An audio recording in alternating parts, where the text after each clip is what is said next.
Okay, so The Tinderbox by Hans Christian Andersen. A soldier came marching along the high road, left, right, left, right. He had his knapsack on his back and a sword at his side. He had been to the wars and was now returning home. As he walked on, he met a very frightful-looking old witch in the road. Her underlip hung quite down on her breast, and she stopped and said, "Good evening, soldier. You have a very fine sword and a large knapsack, and you are a real soldier, so you shall have as much money as ever you like." "Thank you, old witch," said the soldier. "Do you see the large tree?" said the witch, pointing to a tree which stood beside them. "Well, it is quite hollow inside. You must climb to the top, when you will see a hole, through which you can let yourself down into the tree to a great depth. I will tie a rope around your body so that I can pull you up again when you call out to me." "But what am I to do down there in the tree?" said the soldier. "Get money," she replied, "for you must know that when you reach the ground under the tree, you will find yourself in a large hall, lighted up by 300 lamps. You will then see 3 doors, which can be easily opened, for the keys are in all the locks.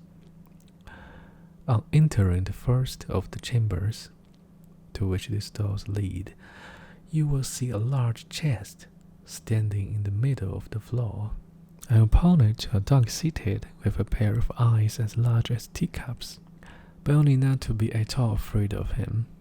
I will give you my blue checked apron, which you must spread upon the floor, and then boldly seize hold of the dog, and place him upon it.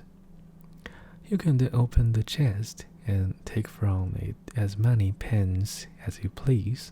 They are only copper pence, but if you rather have silver money, you must go into the second chamber. Here you will find another dog with eyes as big as male whales, but do not let that trouble you. Place him upon my apron, and then take what money you please. If, however, you like gold best, enter the third chamber, where there is another chest full of it. The dog who sits on this chest is very dreadful. His eyes are as big as a tower, but do not mind him. If he also is placed upon my apron, he cannot hurt you, and you may take from the chest what gold you will." "This is not a bad story," said the soldier. "But what am I to give you, you old witch? For, of course, you do not mean to tell me all of this for nothing." "No," said the witch, "but I do not ask for a single penny. Only promise to bring me an old tinderbox, which my grandmother left behind the last time she went down there." "Very well, I promise. Now tie the rope around my body." "Here it is," replied the witch, "and here is my blue checked apron." As soon as the rope was tied, the soldier climbed up the tree and let himself down through the hollow to the ground beneath. And here he found, as the witch had told him, a large hall, in which many hundred lamps were all burning. Then he opened the first door. Ah!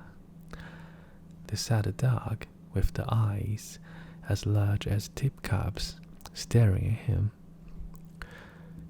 "You're a pretty fellow," said the soldier, seizing him and placing him on the witch's apron, while he filled his pocket from the chest with as many pieces as they would hold. Then he closed the lid, seated the dog upon it again, and walked into another chamber. And sure enough, there sat a dog with eyes as big as male whales. "You had better not look at me in that way," said the soldier. "It will make your eyes water. and then he seated him also upon the apron, and opened the chest.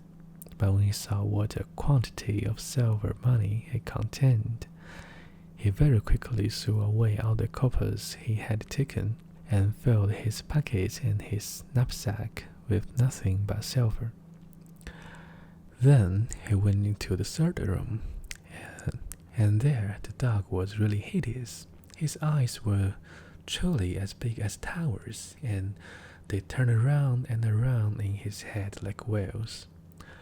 "Good morning," said the soldier, touching his cap, for he had never seen such a dog in his life. But after looking at him more closely, he thought he had been civil enough, so he placed him on the floor and opened the chest. Good gracious, what a quantity of gold there was! Enough to buy all the sugar sticks of the sweet stuff woman, all the ink soldiers, whips, and rocking horses in the world, or even the whole town itself there was, indeed, an immense quantity. So the soldier now threw away all the silver money he had taken, and filled his pocket and his knapsack with gold instead. And not only his pocket and his knapsack, but even his cap and boots, so he could scarcely walk. He was really rich now, so he placed the dog on the chest, closed the door, and called out through the tree, "Now pull me out, you old witch." "Have you got a tinderbox?" asked the witch. "No, I declare I quite forgot it." So he went back and fetched the tinderbox, and then the witch drew him up out of the tree, and he stood again in the high road, with his pockets, his knapsack, his cap, and his boots full of gold. "What are you going to do with the tinderbox?" asked the soldier. "That is nothing to you," replied the witch. "You have the money, now give me the tinderbox." "I tell you what," said the soldier, "if you don't tell me what you are going to do with it, I will draw my sword and cut off your head." "No," said the witch. The soldier immediately cut off her head, and there she laid on the ground. Then he took out all his money in her apron, and slung it on his back like a bundle, put the tinderbox in his pocket, and walked off to the nearest town. Come on. It was a very nice town, and he put up at the best inn and ordered a dinner of all his favorite dishes, for now he was rich and had plenty of money. The servant who cleaned his boots thought they certainly were a shabby pair to be worn by such a rich gentleman, for he had not yet bought any new ones. The next day, however, he procured some good clothes and proper boots, so a soldier soon became known as a fine gentleman, and the people visited him and told him all the wonders that were to be seen in the town, and of the king's beautiful daughter, the princess. "Where can I see her?" asked the soldier. "She is not to be seen at all," they said. "She lives in a large covered castle surrounded by walls and towers. No one but the king himself can pass in or out, for there has been a prophecy that she will marry a common soldier, and the king cannot bear to think of such a marriage. I should like very much to see her," thought the soldier, but he could not obtain permission to do so. However, he passed a very pleasant time, went to the theater, drove in the king's garden, and gave a great deal of money to the poor, which was very good of him.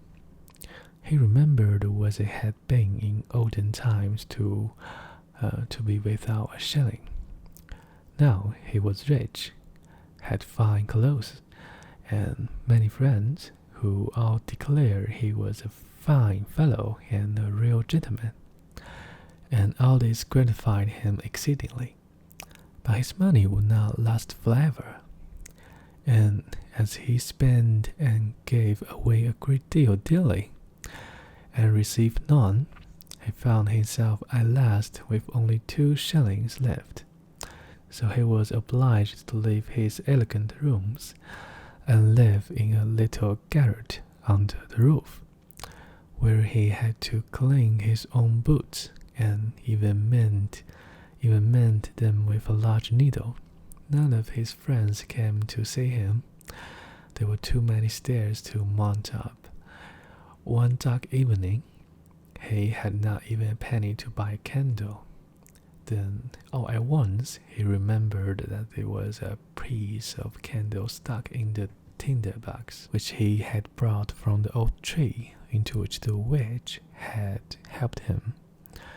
He found the tinderbox, but no sooner had he struck a few sparks from the flint and steel than the door flew open, and the dog, with eyes as big as teacups, whom he had seen while down in the tree, stood before him and said, "What orders, master?" "Hello," said the soldier. "Well, this is pleasant tinderbox, if it brings me all I wish for." "Bring me some money," said him to the dog. He was gone in a minute, and presently returned, carrying a large bag of coppers in his mouth. The soldier very soon discovered after this the value of the tinderbox. If he struck the flint once, the dog who sat on the chest of copper money made his appearance.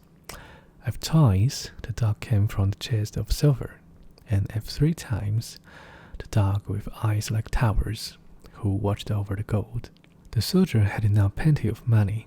He returned to his elegant rooms, and reappeared in his fine clothes, so that his friends knew him again directly, and made as much of him as before. After a while, he began to think it was very strange that no one could get a look at the princess. "Everyone says she is very beautiful," thought he to himself. "But what is the use of that if she is to be shut up in a copper castle surrounded by so many towers? Can I by any means get to see her? Stop, where is my tinderbox?" Then he struck a light, and in a minute the dog, with eyes as big as teacups, stood before him. "It is midnight," said the soldier. "Yet I should very much like to see the princess, if only for a moment."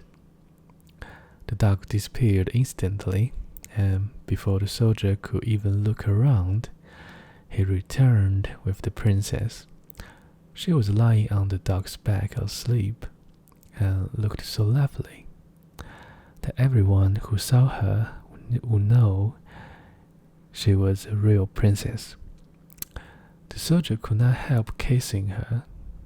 You, true soldier as he was, then the dog ran back with the princess. But in the morning, while at breakfast with the king and queen, she told them what a singular dream she had had during the night, of a dog and a soldier, that she had ridden on the dog's back and been kissed by the soldier.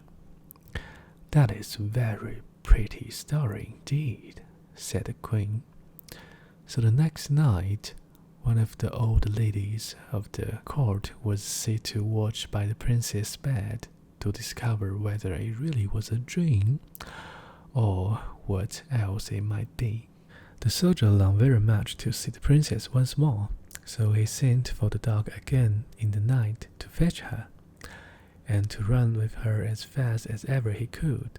But the old lady put on water boots and ran after him as quick as he did, and found that he carried the princess into a large house. She thought it would be help her to remember the place if she made a large cross on the door with a piece of chalk. Then she went home to bed, and the dog presently returned with the princess. But when he saw that a cross had been made on the door of the house where the soldier lived, he took another piece of chalk and made crosses on all the doors in the town, so that the lady in waiting might not be able to find out the right door. Early the next morning, the king and queen accompanied the lady and all the officers of the household to see where the princess had been. "Here it is," said the king, when they came to the false door with a cross on it. "No, my dear husband, it must be that one," said the queen, pointing to a second door having a cross also. "And here is one, and there is another," they all exclaimed, for there were crosses on all the doors in every direction. So they felt it would be useless to search any further. But the queen was a very clever woman. She could do a great deal more than merely ride in a carriage. She took her large gold scissors, cut a piece of silk into squares, and made a neat little bag. This bag she filled with buckwheat flour and tied it around the princess's neck, and then she cut a small hole in the bag so the flour might be scattered on the ground as the princess went along. During the night, the dog came again and carried the princess on his back, and ran with her to the soldier, who loved her very much, and wished that he had been a prince, so that he might have her for a wife. The dog did not observe how the flour ran out of the bag all the way from the castle well to the soldier's house, and even up to the window where he had climbed with the princess. Therefore, in the morning, the king and the queen found out where the doctor had been, and the soldier was taken up and put in prison. Oh, how dark and disagreeable it was as he sat there. And the people said to him, "Tomorrow you will be hanged." It was not very pleasant news, and besides, he had left the Tinderbox at the inn. In the morning, he could see through the iron grating of the little window how the people were hastening out of the town to see him hang. He heard the drums beating and saw the soldiers marching. Everyone ran out to look at them, and a shoemaker's boy with a leather apron and slippers on galloped by so fast that one of his slippers flew off and struck against the wall where the soldier sat looking through the iron grating. "Hello, you shoemaker's boy. You need not be in such a hurry," cried the soldier to him. "There will be nothing to see till I come, but if you will run to the house where I have been living, and bring me my Tinderbox, you shall have 4 shillings, but you must put your best foot foremost." The shoemaker's boy liked the idea of getting 4 shillings, so he ran very fast and fetched the Tinderbox, and gave it to the soldier. And now we shall see what happened. Outside the town, a large gibbet had been erected, around which stood the soldiers and several thousand of people. The king and the queen sat on a splendid throne opposite to the judges and the whole council. The soldier already stood on the ladder, but as they were about to place the rope around his neck, he said that an innocent request was often granted to a poor criminal before he surrounded death. He wished very much to smoke a pipe, as it would be the last pipe he would ever smoke in the world. The king could not refuse this request, So the soldier took his tinderbox and struck fire. Once, twice, thrice. And there in a moment stood out dogs. The one with eyes as big as teacups, the one with eyes as large as mill wheels, and the third whose eyes were like towers. "Help me now, that I may not be hanged," cried the soldier. And the dogs fell upon the judges and elder councillors, seized one by the legs and another by the nose, and tossed them many feet high in the air, so that they fell down and were dashed to pieces. "I will not be touched," said the king. But the largest dog seized him, as well as the queen, and threw them after the others. Then the soldiers and other people were afraid, and cried, "Good soldier, you shall be our king, and you shall marry the beautiful princess." So they placed the soldier in the king's carriage, and the three dogs ran on in front and cried, "Hurrah!" And the little boys whistled through their fingers, and the soldiers presented arms. The princess came out of the couple castle and became queen, which was very pleasing to her. The wedding festivities lasted a whole week, and the dogs sat at the table and stared with all their eyes.